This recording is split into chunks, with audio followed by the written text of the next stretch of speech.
ধরুন আপনি রেল লাইনের পথ ধরে হাঁটছেন, হঠাৎ করে একটি পা এর মধ্যে আটকে গেল। তখন কি করবেন? প্রায়শই আমরা দেখি এমন আচমকা বিপদ এসে হাজির হয় আমাদের সামনে।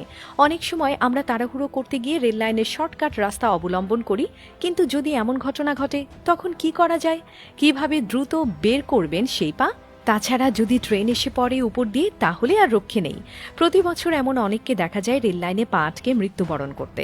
এমন অবস্থায় প্রথমেই যে কাজ করতে হবে তা হলো সবার আগে আশেপাশে কাউকে ডাক দিতে হবে এবং সহযোগিতা নিতে হবে। যদি সাথে সাথে পা বের করা সম্ভব না হয়, তাহলে কাউকে বলতে হবে একটু লাল কাপড় বা পতাকা জোগাড় করে রেলপথ বরাবর দু হাত দিয়ে নাড়াতে। এতে করে ট্রেন চালক যদি লাল বা রঙিন কাপড় দেখতে পায়, তাহলে বুঝে নেয় সামনে কোনো বিপদ আছে। তখন ট্রেনের গতি কমিয়ে দেয় এবং থামিয়ে দেয়। তাছাড়া এমত অবস্থায় যদি নিজের কাছেও লাল কাপড়ের টুকরো বা পতাকা থাকে, তাও ব্যবহার করা যেতে পারে।